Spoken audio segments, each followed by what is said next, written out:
Merci Pascal. Alors il a déjà tout dit. Là, je crois qu'on a eu un excellent aperçu du parcours de Colin Niel. Bonsoir à tous et à tous. Bienvenue tout d'abord dans ce haut lieu de la vie culturelle niçoise qui est l'artistique le plus ancien de tous d'ailleurs, puisqu'il a été fondé en 1895 et il a vraiment une âme. Il recèle quelque chose de spécial.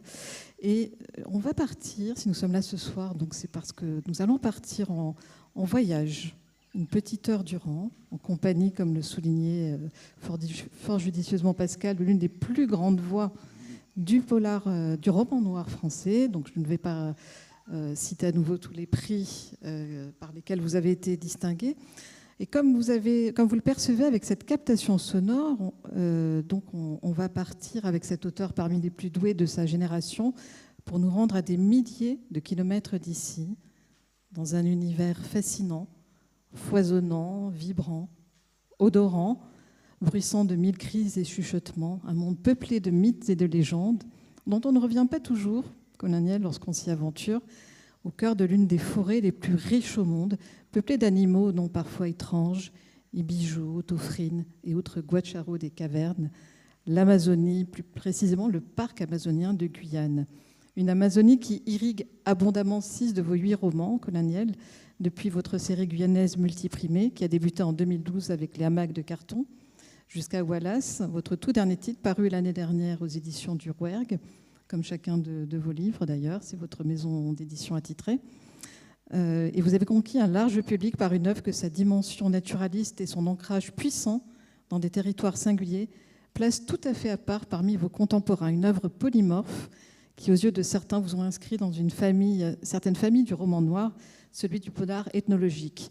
Mais avant que nous n'évoquions tout cela, j'aimerais, Colin Niel, que nous rembobinions un petit peu le fil de votre vie, de votre parcours. Alors, comme le disait Pascal, vous êtes scientifique, vous avez travaillé pendant 12 ans, merci, sur la préservation de la biodiversité. Vous êtes né en 1976, vous êtes ingénieur agronome et écologue de formation. Vous avez vécu en Guyane française pendant 6 ans. Vous avez été notamment chef de mission pour la création du parc amazonien, mais aussi à Paris, Lille, Montpellier, en Guadeloupe. Vous avez été directeur adjoint du parc national de la Guadeloupe. Alors, comment et surtout pourquoi avez-vous basculé dans l'écriture ? On m'entend bien ? Ouais, ça va. Bonsoir à tous. Je suis très content d'être avec vous ce soir. Je me retourne un peu parce que je regarde un peu les photos en même temps. Comment j'ai basculé dans l'écriture ? Je n'ai pas l'impression d'avoir vraiment basculé dedans, parce que pour moi, c'est quelque chose qui s'est fait, je pense, de manière assez progressive. Ce qui est sûr, c'est que je ne me destinais pas du tout à ça. Mais alors, vraiment pas que si, alors comme ça commence à faire un petit moment maintenant, mais que si on remontait il y a 20 ans de ça et qu'on m'avait dit à cette époque-là que j'allais écrire, être publié, parler de mes livres, que mes livres puissent être lus, adaptés, voir que 20 ans après, l'écriture soit devenue mon métier, puisqu'aujourd'hui c'est le cas. Sincèrement, je n'y aurais pas cru du tout. Il n'y avait rien d'écrit dans tout ça. Et ce n'est pas du tout ce que j'avais imaginé, ni ce à quoi je me destinais.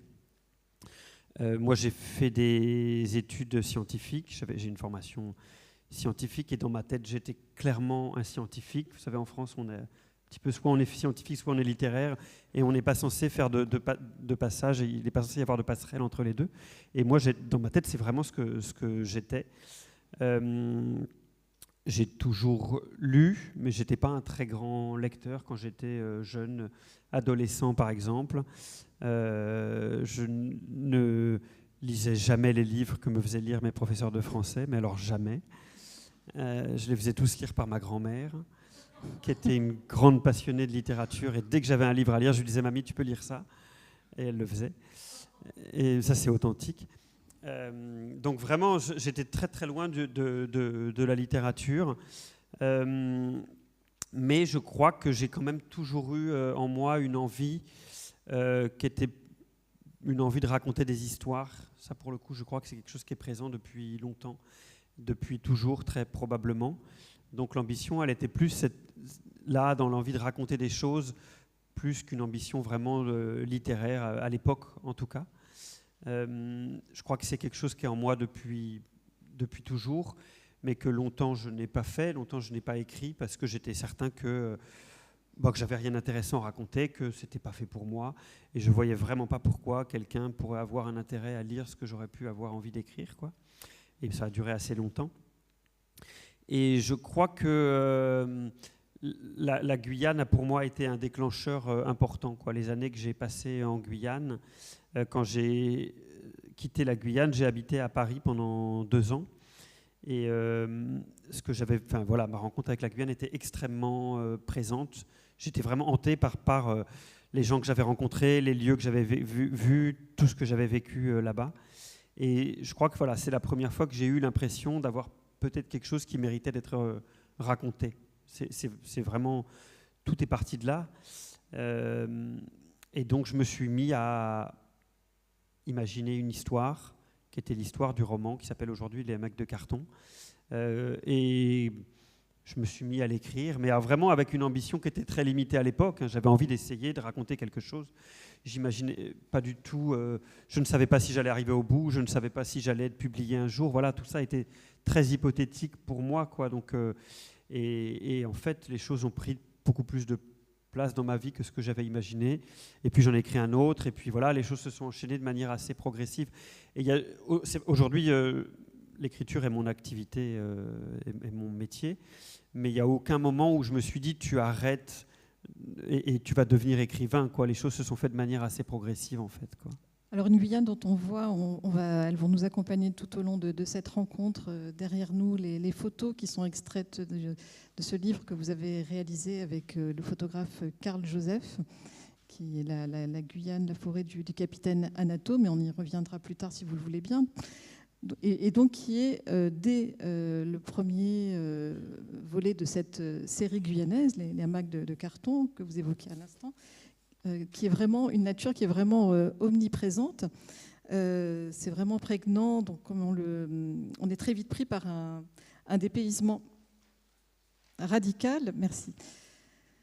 Comme on le découvre à la page 39 des hamacs de carton, parce que je voudrais vous donner à écouter un petit peu tout de suite l'écriture de Colin Niel. Alors à cette heure matinale, le fleuve dévoilait une ambiance singulière. La canopée de la rive surinamienne baignait dans une brume laiteuse, agrippée comme un paresseux au feuillage. Des bruits de moteurs provenaient de tous côtés. Le chant rauque des singes hurleurs résonnait dans le lointain. Le maroni, tel un animal aux innombrables organes, s'éveillait lentement. Alors c'est un paysage puissant, dans lequel on s'immerge immédiatement, qu'on va retrouver dans tous vos récits de la série guyanaise. Et c'est un paysage dont j'aurais presque envie de dire, Colin Niel, que c'est le tout premier personnage que vous avez eu envie de mettre en scène. Vous aviez à cœur d'évoquer cette faune et cette flore unique au monde, ce chef-d'œuvre en péril.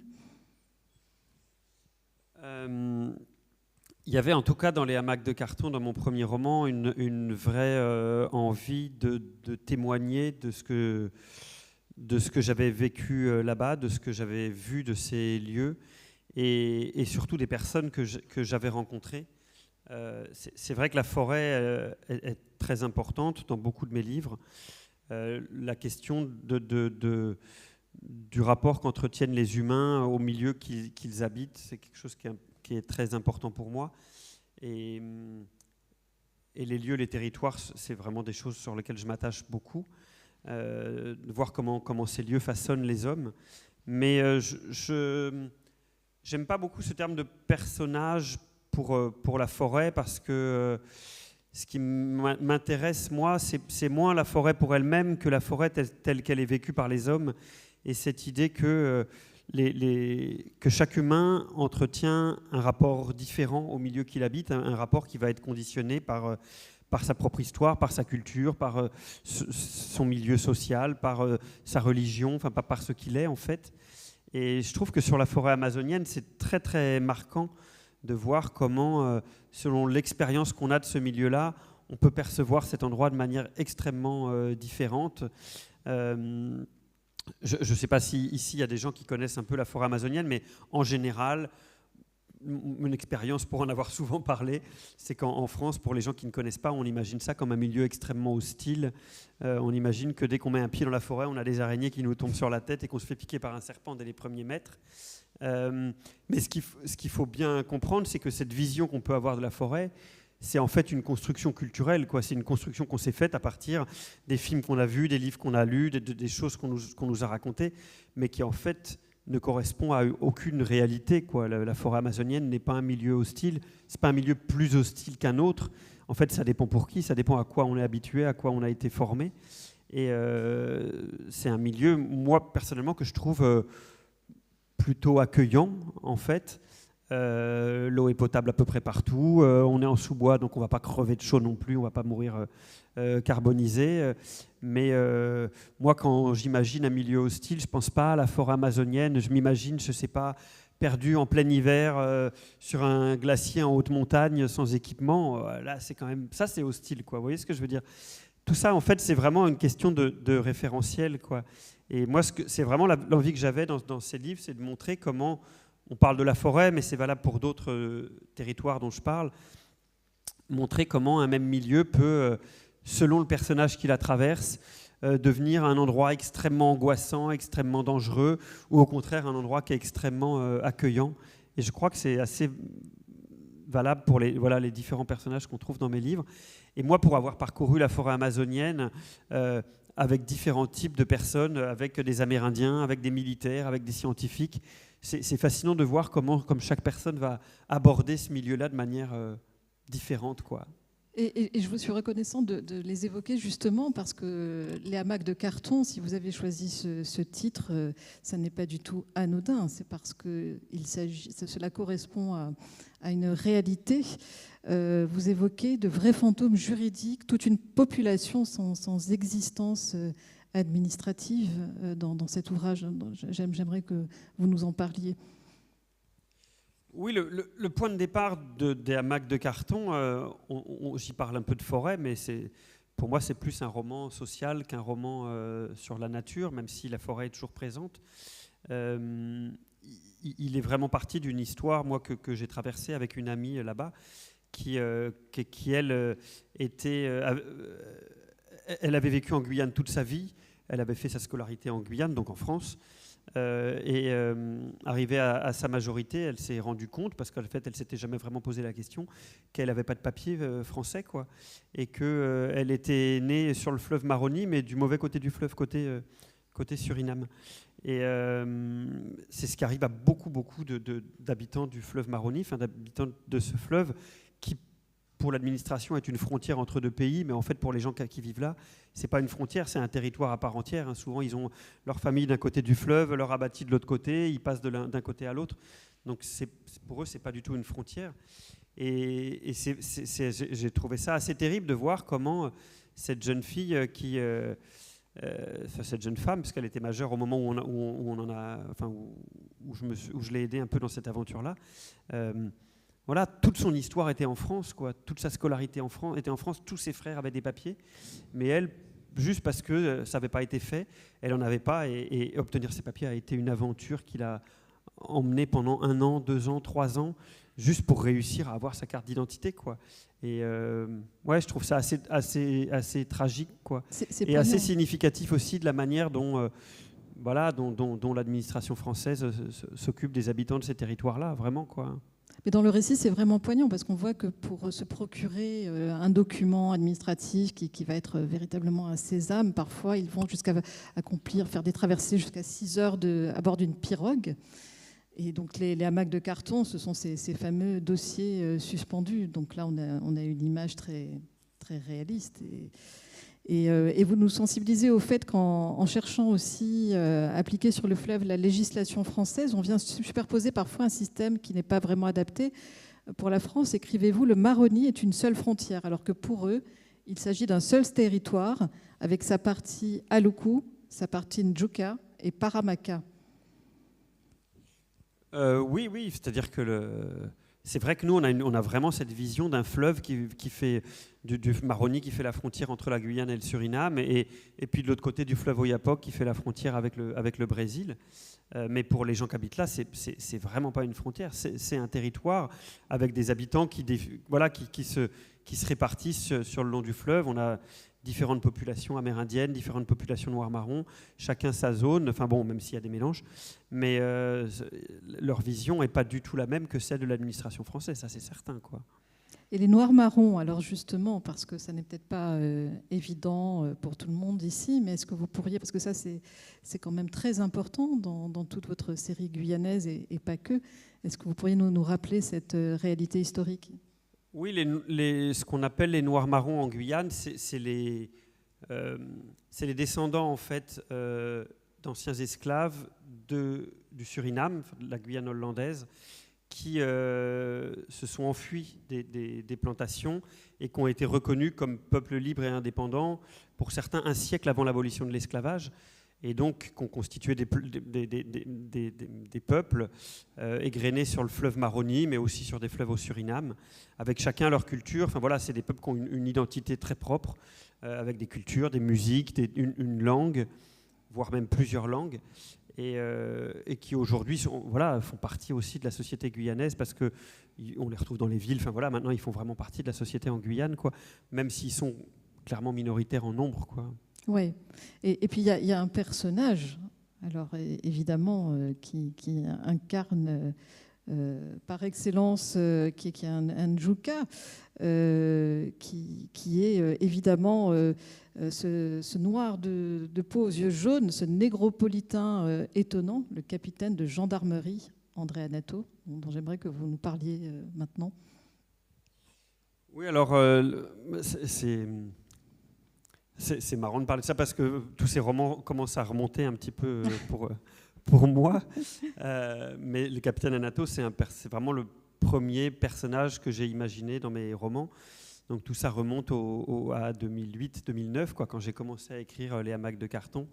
Et voilà, j'avais vraiment envie d'un personnage qui soit aussi un peu à l'image de cette Guyane, c'est-à-dire de ce territoire qui est à la fois français et en même temps qui ressemble quand même à un pays à part entière, et dans lequel on est toujours assailli par des signaux contradictoires, certains nous rappelant qu'on est en France, d'autres nous donnant l'impression qu'on n'y est pas du tout, quoi. Et donc voilà, c'est comme ça que je l'avais imaginé, quoi. Donc André Anato est un noir-marron, donc il est né sur le fleuve Maroni, mais il a vécu toute son enfance et toute sa scolarité dans l'Hexagone. Donc c'est quelqu'un qui a une connaissance de la Guyane au départ assez théorique, quoi, qui se revendique comme guyanais sans y avoir jamais vraiment mis les pieds et sans vraiment connaître.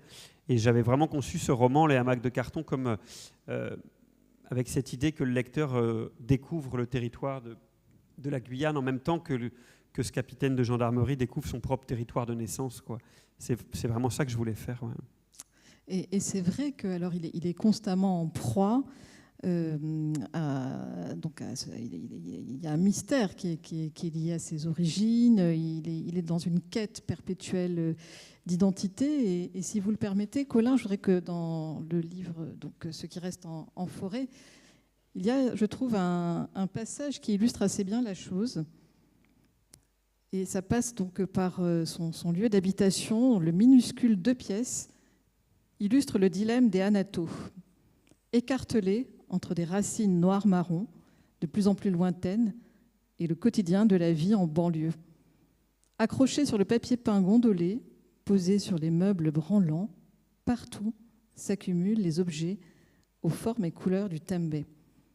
Masse pour frapper le linge, tabourets sculptés, pagaies traditionnels, autant de souvenirs d'une époque passée. Autrefois ustensiles indispensables, aujourd'hui simple bibelot. Les fenêtres de l'appartement s'ouvrent sur un paysage coupé en deux. À droite, un morceau de forêt dont les feuilles commencent à tomber. À gauche, 2 barres d'immeubles gris. un symbole éloquent.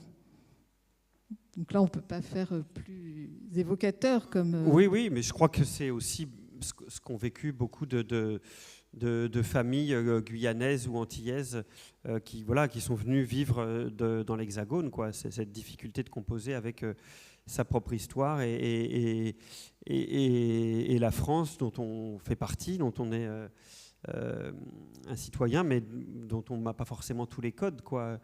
Et ouais, j'aimais bien cette idée d'un personnage qui soit écartelé entre deux cultures, avec cette idée que pour des personnes comme ça, vu de l'extérieur, on peut avoir l'impression que c'est une richesse, que c'est une chance d'avoir ces deux cultures-là, mais que pour certains d'entre eux, c'est plus une souffrance, c'est plus l'impression de n'avoir aucune des deux cultures et de n'être à l'aise dans aucune des deux. En tout cas, c'est le cas pour ce personnage-là, quoi. Ouais.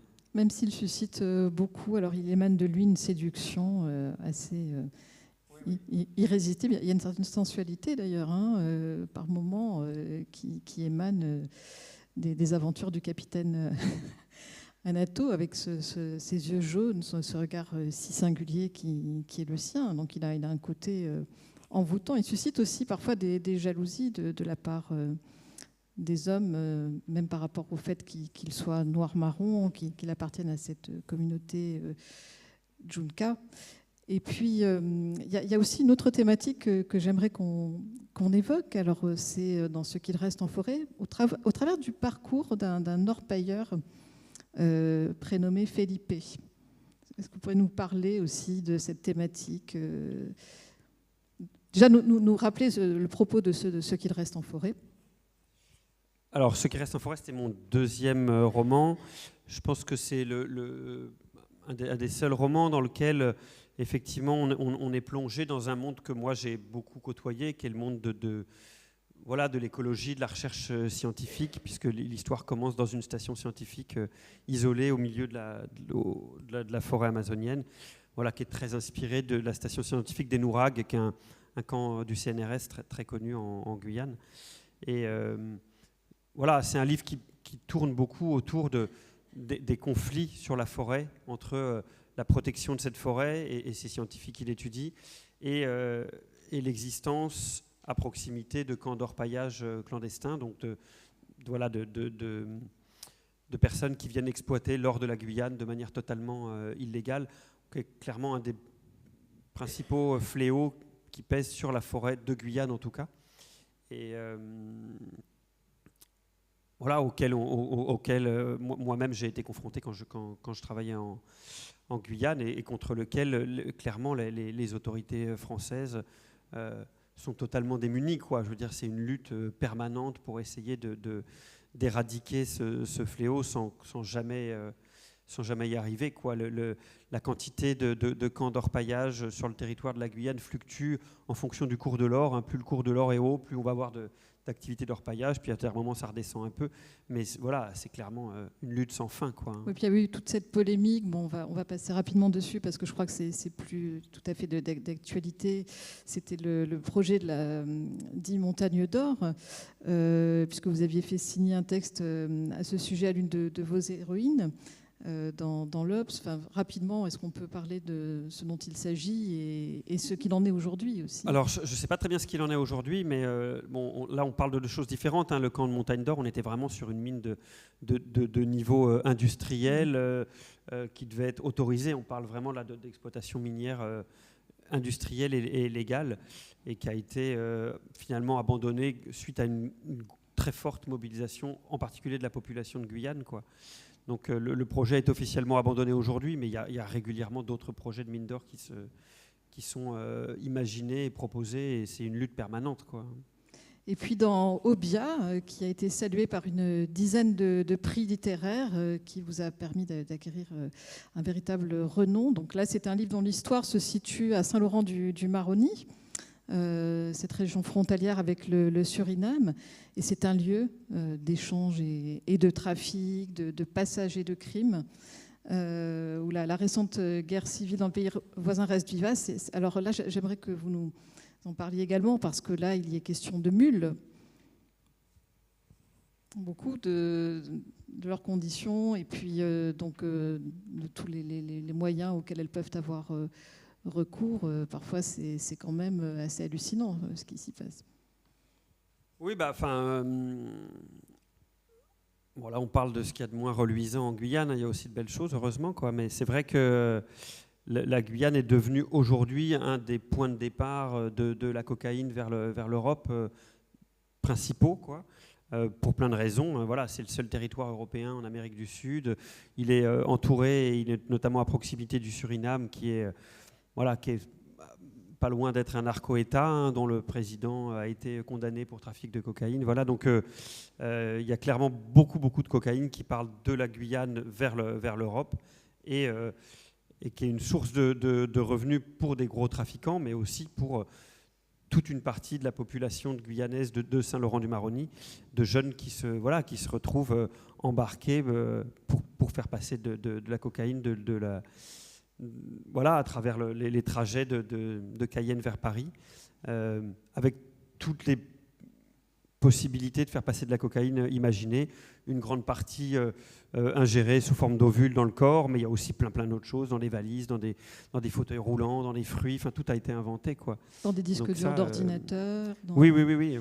Et ça c'est pareil, hein, je veux dire, moi quand j'ai commencé à faire mes recherches pour Obia, j'avais fait des entretiens avec des mules à la prison de Cayenne. Tout ça commence à remonter, hein, Obia il est sorti en 2015, mais le phénomène n'a pas du tout diminué, voire c'est beaucoup amplifié, quoi. Tous les gendarmes disent que dans chaque avion qui part de Cayenne vers Paris, il y a au moins une dizaine de mules dans l'avion, quoi, systématiquement. Et de chèvres aussi, parce que ça, c'est par oui, le et de personnes qui on découvre ça, etc. Ouais.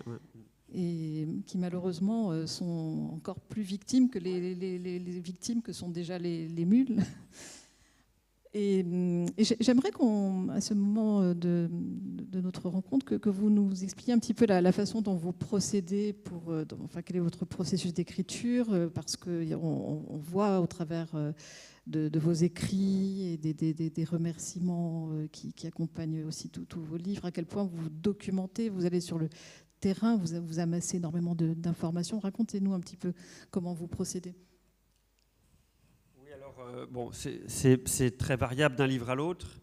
Il y a certains de mes livres qui sont plus documentés que d'autres, mais il y a effectivement, dans chaque livre, il y a toujours un gros travail de recherche en amont qui passe par des lectures, que ce soit des livres ou sur Internet, de tout ce que je peux trouver comme information sur les sujets dont je veux parler, mais qui passe aussi beaucoup par des rencontres. Moi, je me déplace de manière quasi systématique dans les lieux dont j'ai envie de parler, et je vais essayer sur place de rencontrer un maximum de personnes qui pourront me parler de leur vie. Alors c'est variable d'un livre à l'autre, mais je me souviens que Sur le ciel effondré, qui est sans doute celui qui m'a demandé le plus de recherche, j'avais rencontré entre 100 et 120 personnes différentes, quoi, à chaque fois pour leur demander de me parler. Ça peut être des sujets un peu pointus, un peu techniques dont je veux parler dans mon livre, que juste de me parler de leur quotidien et de ce que ça peut être que d'être un orpailleur ou que d'être un Amérindien sur le fleuve Maroni ou que d'être un jeune qui vit dans une cité en bordure de Cayenne et des jeunes qui m'ont juste embarqué pour visiter un peu leur cité. Voilà, tout ça me prend beaucoup de temps, mais pour moi est vraiment essentiel dans la manière dont je vais construire après, en particulier les différents personnages de mes livres. Pour moi, c'est une partie qui est essentielle, qui fait vraiment partie du processus. Mais ce qu'il faut quand même bien avoir en tête, c'est que dans l'écriture d'un livre, cette partie de recherche, elle est importante, mais en pratique, en temps, c'est pas grand-chose, quoi. C'est-à-dire que si je reprends l'exemple de Sur le ciel effondré, qui est sans doute le livre qui m'a pris le plus de temps, j'ai eu peut-être 4 mois de recherche, ce qui est beaucoup, mais l'écriture du livre en elle-même m'a pris 2 ans et demi, quoi. Donc en fait, le vrai boulot, c'est pas celui-là. Le vrai boulot, il est après, face à son ordinateur.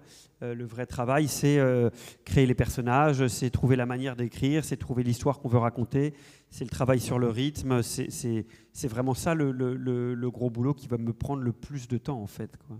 Et avant que nous ne quittions la Guyane, pour peut-être y revenir d'ailleurs, je voudrais qu'on on fasse un arrêt sur image, c'est le cas de le dire. On parle de ce livre photo que vous avez réalisé avec Karl Joseph. Racontez-nous alors. Oui, alors Karl Joseph, c'est un photographe guyanais que je connaissais de nom et que j'ai eu l'occasion de rencontrer parce qu'on a des amis en commun. Et je connaissais déjà son travail. J'aimais beaucoup sa manière de photographier la Guyane. J'avais l'impression qu'il nous montrait vraiment le quotidien des Guyanais, ce que très peu de photos nous montraient. Et j'avais l'impression de me reconnaître, en tout cas dans ce qu'il montrait. J'avais déjà vu des livres photos de lui. Et donc c'est moi qui lui ai proposé qu'on fasse ce livre ensemble, qui est un livre dans lequel moi j'ai écrit une douzaine de nouvelles dans lesquelles reviennent des personnages de mes livres qui sont mis en regard de ces photos.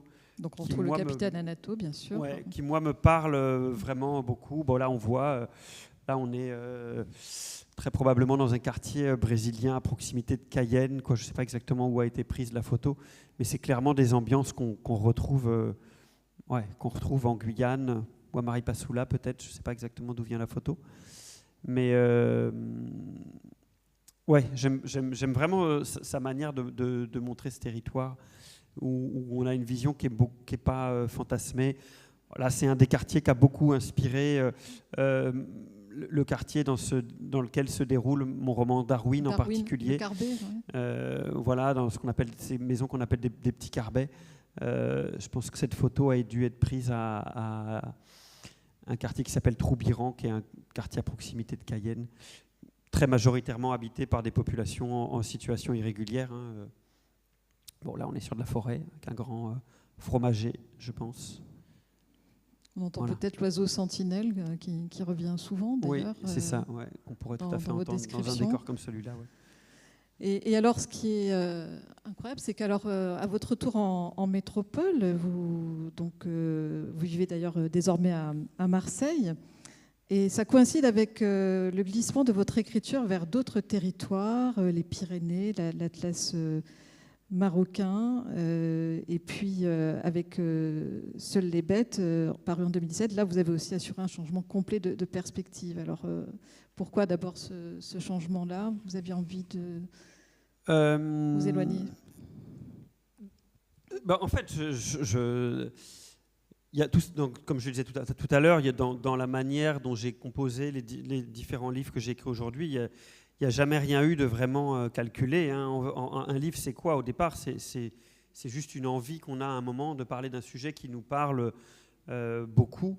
Et c'est vrai que moi, après avoir écrit 3 romans qui se déroulent en Guyane, j'ai eu envie de parler de complètement autre chose. Et j'avais envie, depuis déjà un moment, d'écrire un livre qui allait nous plonger dans un milieu complètement différent, et notamment dans le milieu agricole, dans un monde paysan, enfin en tout cas dans une certaine facette du monde agricole français, quoi. Et c'est comme ça qu'est né Seules les bêtes, quoi. Mais voilà, il n'y avait pas derrière de calcul particulier, juste une envie de parler d'autre chose. En tout cas, de choses qui, moi, me touchaient tout autant que ce dont j'avais parlé dans mes romans guyanais. Hein. Alors, donc, Seules les bêtes, c'est ce livre qui a été adapté au cinéma par Dominique Moll, avec un casting qui réunit notamment Valéria Bruni-Tedeschi, Laure Calamy, Denis Ménochet. Et là, on se retrouve dans un paysage venteux, minéral, celui du Causse, de ces hauts plateaux du centre de la France, avec ces tempêtes, ces fermes isolées. Et donc, il y a 5 personnes. C'est un récit choral. Avec 5 personnages racontent successivement le même drame, qui est fait de tromperies, d'illusions et de mensonges. C'est un livre qui parle, je crois, colonial avant tout de solitude. Oui, je crois. Donc c'est un roman qui est composé de manière assez différente des autres aussi. J'avais aussi envie d'expérimenter une autre manière d'écrire, puisque c'est un roman qui est écrit à la première personne, avec vraiment 5 personnages qui prennent la parole successivement pour raconter leur version de cette histoire. Oui, j'avais vraiment envie d'un livre qui parle de l'isolement d'une partie du monde agricole français, de la solitude dans laquelle se retrouvent beaucoup d'agriculteurs, mais aussi de manière un peu plus large, de la façon dont cette solitude, en fait, elle est quand même très partagée. On peut se retrouver plongé dans la solitude en ville, à la campagne, n'importe où, quoi, malheureusement. Et c'est quelque chose qui, moi, me parlait, qui m'intéressait. J'avais envie d'un roman qui plonge vraiment le lecteur dans la solitude de chacun de ces 5 personnages qui tous, à leur manière, qui soient en couple ou qui vivent seuls de manière vraiment physiquement isolée, subissent un peu cette solitude qui vient de quoi au départ, qui vient de la difficulté qu'on a à communiquer les uns avec les autres, en fait, quoi.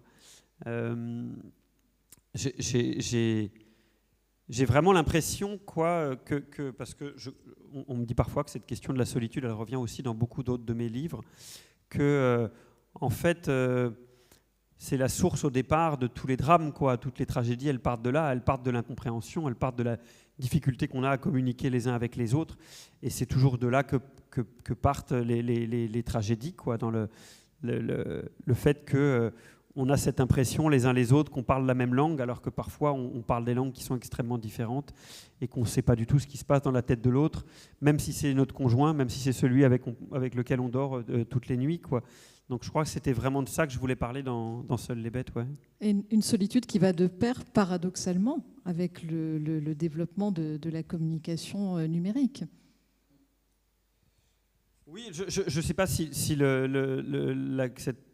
cette connexion numérique accentue la solitude, mais ce qui est sûr, c'est qu'elle ne l'a pas résolue, en tout cas, ça c'est certain. Ouais. Oui, parce qu'on peut...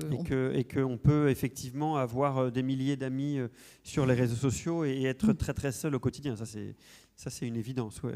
Ou sur les sites de rencontres aussi. Ou sur les sites de rencontres, bien sûr. Parce que là, tel va être le cas et ça va avoir des répercussions que l'on découvrira.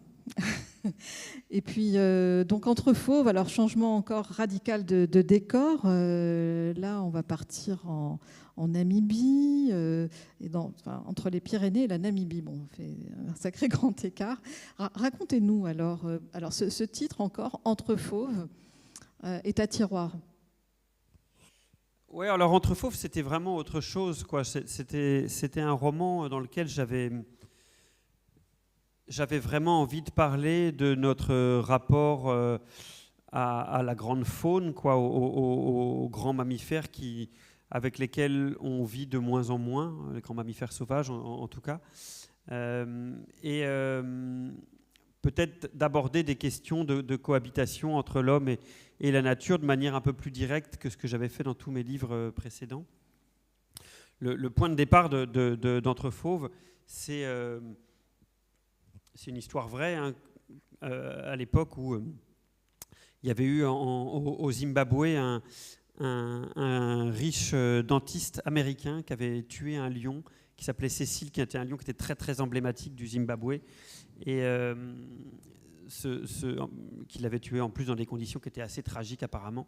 Et il y avait eu une grosse levée de bouclier à la suite de cette chasse. Et le dentiste, quand il était reparti dans son pays, il s'était retrouvé harcelé, il avait été obligé son cabinet médical avait été tagué, il avait été obligé de déménager, d'aller vivre ailleurs, etc. Et j'avais été assez...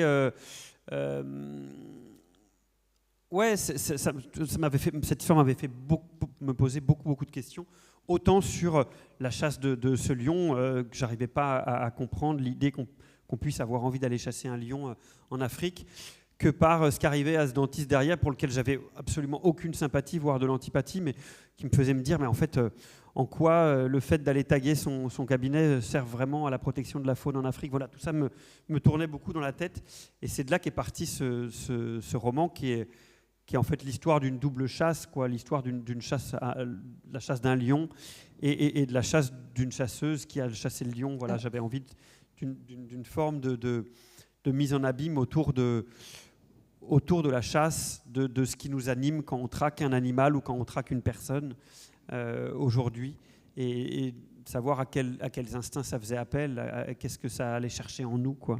Et avec encore une fois cette idée que rien n'est jamais manichéen, puisque entre Apolline Fourcade, la jeune chasseuse qui s'exhibe, enfin, c'est un peu à son corps défendant, hein, c'est une photo qui a circulé à son insu sur les réseaux sociaux et qui lui vaut de faire l'objet de l'opprobre général. Et ce gardien d'un parc dans les Pyrénées, Martin, qui est persuadé que le dernier ours de sang pyrénéen, Canelito, a été abattu par un chasseur, ce qui va totalement le pousser hors de ses gonds. Et donc, la jeune chasseuse va cristalliser tout cela. Mais à un moment donné du récit, il réalise que peut-être ils ont pas mal de centres d'intérêt communs en définitive et que tout n'est pas aussi simple que ce qu'il avait appréhendé.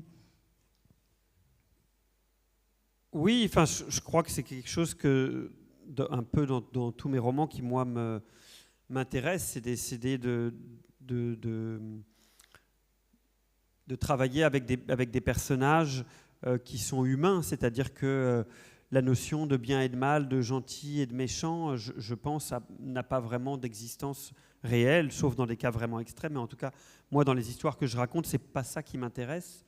Ce qui m'intéresse, c'est tous ces personnages qui, au contraire, se retrouvent dans des zones grises, quoi, qui se retrouvent pris dans leurs propres contradictions, dans des conflits internes, dans des dilemmes.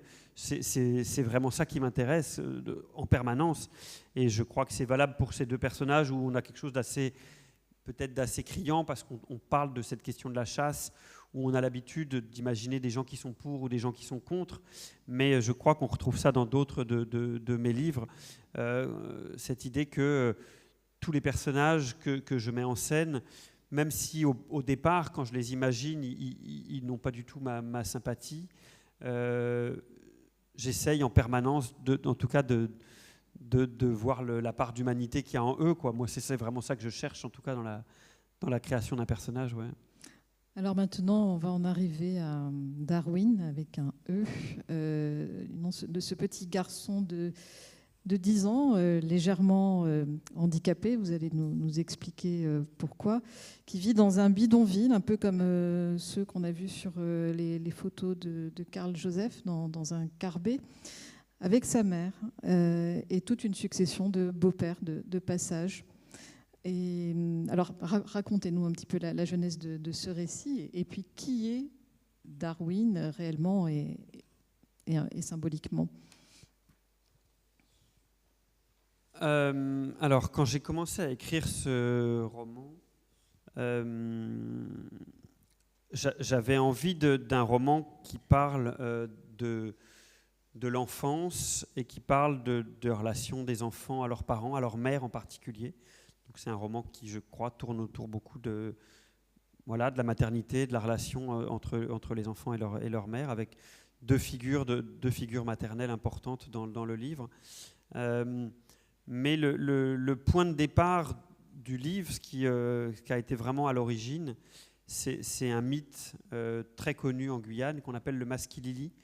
Le maskilili, toutes les personnes qui vivent en Guyane en ont entendu parler, enfin tous ceux qui pratiquent un petit peu la forêt en tout cas.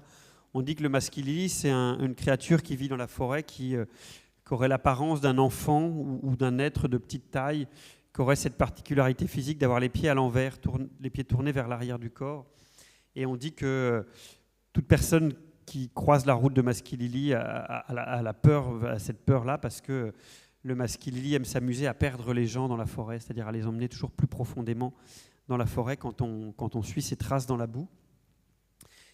Et moi, j'aime beaucoup ce mythe, on en entend beaucoup parler, parce que je trouve qu'il cristallise beaucoup de choses autour de la peur de la forêt, de la peur de se perdre, qui est pour moi le seul réel danger de la forêt amazonienne, c'est ça. C'est de se perdre.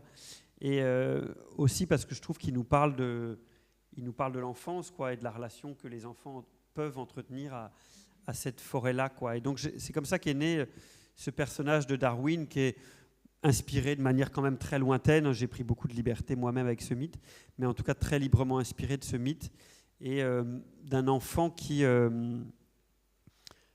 qu'entretiendrait lui-même un rapport très, très intime et très charnel à cette forêt amazonienne, qu'aurait cette capacité à en connaître tous les secrets, à en connaître toutes les espèces réelles ou imaginaires, Voilà, et c'est comme ça que j'ai inventé ce gamin-là, en tout cas. Ouais. Et c'est précisément ce don, littéralement, qu'a Darwin, cette connaissance qui est inversement proportionnelle au handicap qui est le sien. Il a un savoir, une connaissance inouïe de la faune et de la flore de cette forêt.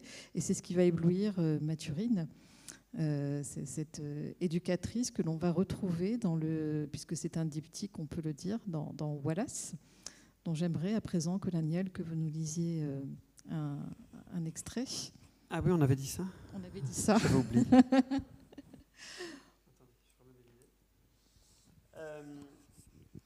Oui, donc Wallace, qui est mon dernier roman là, qui est sorti l'année dernière, qui est la suite de Darwin, même si on peut le lire indépendamment. Je vous propose de vous lire le tout début du roman, qui est le premier chapitre, qui, je trouve, permet assez rapidement de plonger dans la forêt amazonienne et aussi dans ce dont je parlais tout à l'heure, dans cette idée que cette forêt,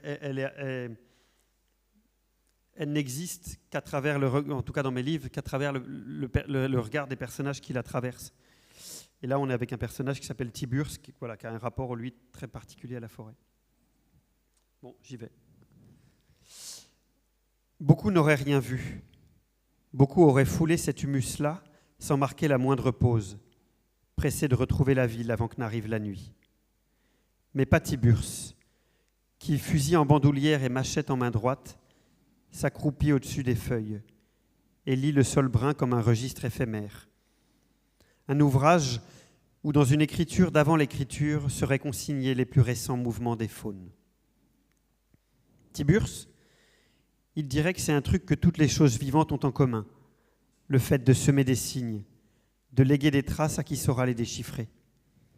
Il dirait même qu'une bête qui ne laisse rien derrière elle, c'est une bête morte et déjà digérée par le sous-bois. Que ce n'est pas une histoire de discrétion ou de taille de l'animal, mais plutôt d'expérience. À son avis, ils sont de moins en moins nombreux à avoir comme lui ce bagage-là, à remarquer les crottes des tapirs en émiettement dans les cours d'eau, à identifier les empreintes des ongulés imprimées dans la boue, celles des pécaris avec leurs formes pointues, celles des daguets, pareilles à des olives, daguets rouges ou daguets gris selon la longueur, à repérer les catiges des loutres géantes près des rivières, la terre griffée devant l'entrée. Les fruits des virolas aussi, lâchés depuis les hauteurs par les grands singes ou les toucans. À voir ce qui pour les autres est invisible en fait, parce que c'est bien de ça qu'il s'agit, de l'invisible. De ce qu'il en sait aujourd'hui, les chasseurs, ils préfèrent conduire leur 4x4 avec les projecteurs braqués vers la forêt que marcher pendant des heures pour pister le gibier. À part peut-être les Amérindiens, suppose-t-il sans bien savoir. Baissé dans la demi-pénombre, Tiburce détaille le sous-bois qui l'entoure, arbustes hérissés en pousses d'avenir sous les aînés géants, palmiers à épines en bosquets ramassés, pentes douces des bourrelets forestiers. Il observe encore à ses pieds la trace discrète entre boue et feuilles mortes, les empreintes qui dessinent une ligne lancée à travers bois. Il était temps. 4 heures qu'il cherche une sente comme celle-là, piétinée fraîchement. Merci beaucoup. Merci à vous. Alors, est-ce que vous avez des... Madame, par exemple, qui a vécu en Guyane, elle me fait le nom de la tête. Est-ce que vous avez des questions? Parce que là, il nous reste 10 petites minutes. Est-ce que vous aviez envie, voilà, par rapport à toutes les thématiques que nous avons évoquées, tous ces récits, de poser une question à Colin Niel? Madame? Alors.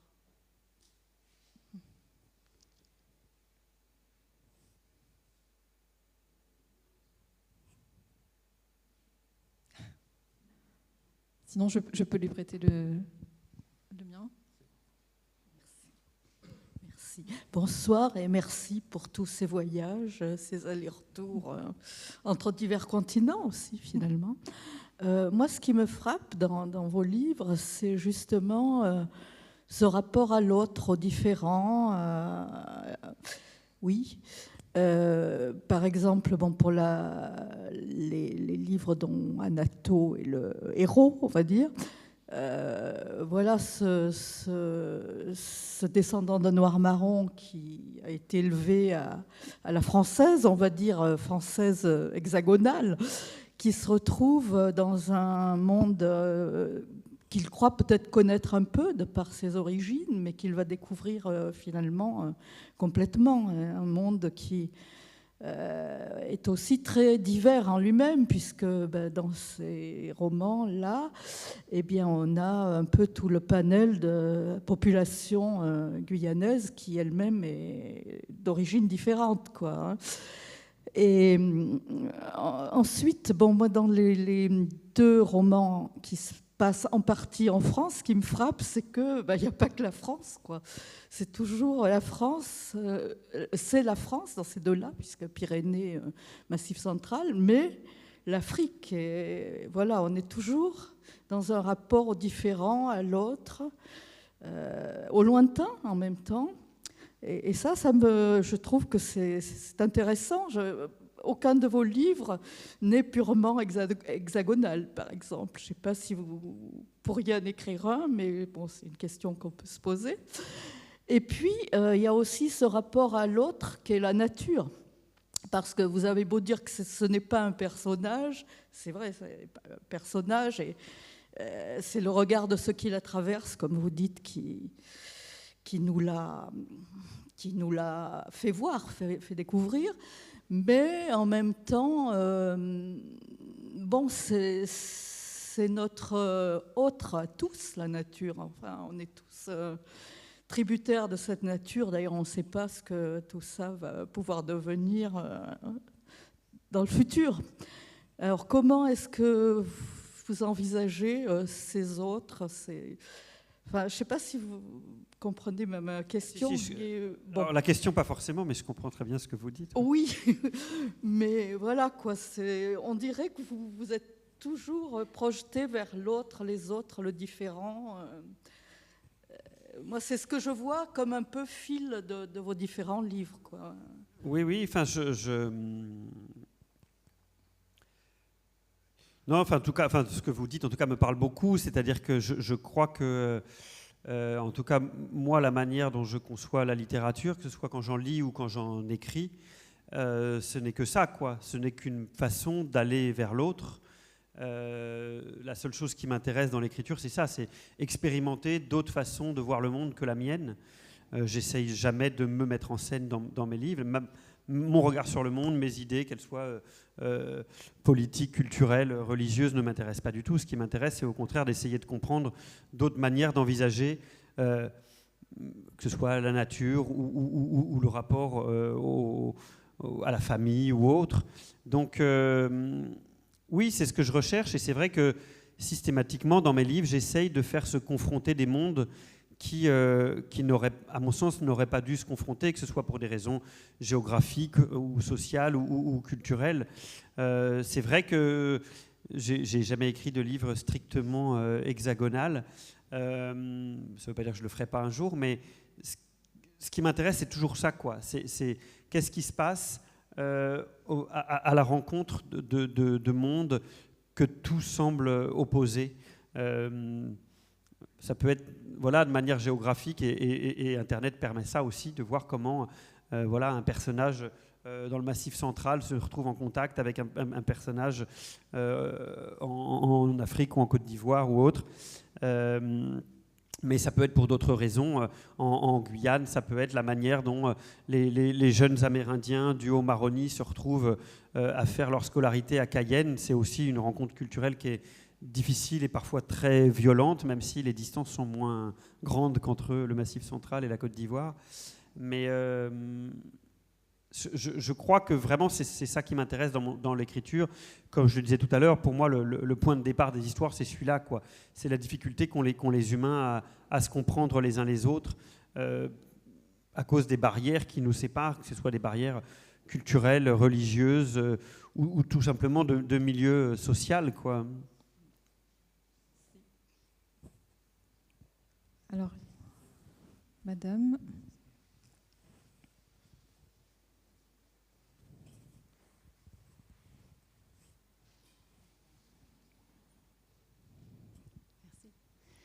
Bonsoir. Ce que je trouve un petit peu intriguant, c'est que vous avez été récompensé par des prix de la littérature policière, par le prix du polar. On dit de vous que vous êtes un auteur de romans noirs. Or, de ce que vous nous dites depuis le début, c'est surtout quelqu'un qui est intéressé par la psychologie, la différence avec l'autre, la sociologie, le choc des cultures, la préservation de la nature. Alors, moi, je n'ai lu de vous que ce livre que je suis en train de lire, Darwin, et je ne vois pas où est le romancier noir. Alors, oui, moi non plus. Enfin,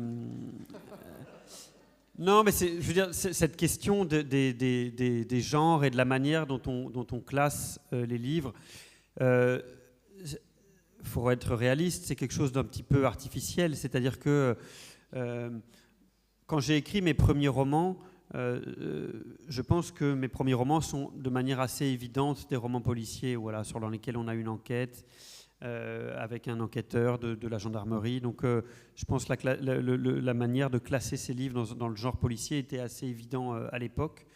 Et clairement, je m'en suis éloigné. Aujourd'hui, quand j'écris un livre, je ne réfléchis pas du tout en termes de genre, quoi. Je veux dire, j'ai une histoire qui me vient, je l'écris. Et après, de savoir si ce livre doit être rangé dans telle ou telle catégorie, je considère que ce n'est pas mon métier, ce n'est pas à moi de faire ça. C'est une discussion que je vais avoir avec mon éditrice, c'est quelque chose que va devoir faire un libraire, une bibliothécaire, un prof ou autre, ce que je comprends tout à fait. Mais je trouve, moi, que ces catégories et ces genres nous encombrent plus qu'autre chose. Et je pense que c'est valable pour moi, mais c'est valable pour beaucoup d'auteurs de romans aujourd'hui. Il y a beaucoup de romans aujourd'hui qui sont classés dans la littérature noire et qui pourraient être classés en littérature dite générale, et vice-versa d'ailleurs. Il y a plein de romans qu'on retrouve en littérature générale qui sont couronnés par de très grands prix littéraires et qui auraient très bien pu être classés en roman noir. Et d'ailleurs, si c'était le cas, probablement qu'ils n'auraient pas eu ces prix littéraires pour plein de raisons. Voilà. Tout ça, je trouve, nous encombre un petit peu aujourd'hui. Pour le cas de Darwin, que vous êtes en train de lire, c'est un roman, quand je l'ai écrit, je me suis interrogé, on s'est interrogé avec mon éditrice sur est-ce qu'on le classe en noir ou pas.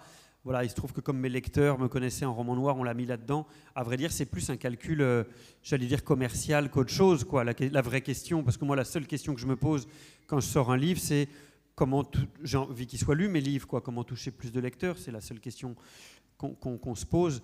Et voilà, donc je comprends que vous puissiez être un peu dérouté si vous ne lisez que celui-là, mais c'est aussi parce qu'il y a l'histoire de mes romans précédents avant, quoi. Puis il y a eu toute une évolution de votre écriture aussi. Oui. Entre, à vrai dire, cette question des genres, je trouve qu'elle ne serait pas importante s'il n'y avait pas derrière, quand même, dans la tête encore de beaucoup de gens, un jugement un peu de valeur, quoi. C'est-à-dire cette idée qui évolue aujourd'hui, mais que quand même, la littérature de genre, qu'elle soit de la science-fiction, littérature fantastique ou littérature policière, ne serait pas vraiment de la littérature, quoi. Il y a quand même encore un petit peu cette idée-là. Combien de fois j'ai entendu dans des rencontres, alors peut-être plus aujourd'hui, mais des gens me dire « Oh, vous écrivez bien, vous pourriez presque écrire un vrai livre ». Je caricature parce que c'est pas dit comme ça, mais il y a quand même un petit peu cette idée-là. Et une question qui pourrait être posée à beaucoup d'écrivains de romans noirs ou policiers aujourd'hui, parce qu'il y a de très grands écrivains vraiment dans la littérature de genre aujourd'hui, en France en particulier. Donc voilà, s'il n'y avait pas ce jugement de valeur derrière, on pourrait dire à la limite on s'en fout de savoir comment on classe, mais il y a quand même encore un petit peu ça, et notamment cette idée que, par exemple, les grands prix de la littérature française, Goncourt ou autres, voilà, ne pourraient pas être attribués à un polar, par exemple, ce que je trouve assez aberrant quand on voit, encore une fois, la qualité littéraire, non pas de tous les livres, mais de certains des auteurs de ces genres-là, quoi. Je ne sais plus qui c'est qui disait ça, mais moi je me retrouve assez là-dedans. Pour moi, il n'y a que deux catégories de livres. Il y a les bons livres et les mauvais livres, quoi. Et il y en a dans tous les genres, en fait, quoi. Et en tout cas, celui-ci, voilà, si vous avez lu Darwin, je suis persuadée que vous allez apprécier Wallace. Donc, pour prolonger cette conversation, je vous invite toutes et tous à rencontrer Colin Niel à la table de dédicace. Merci infiniment, Colin Niel, pour votre venue à l'Artistique.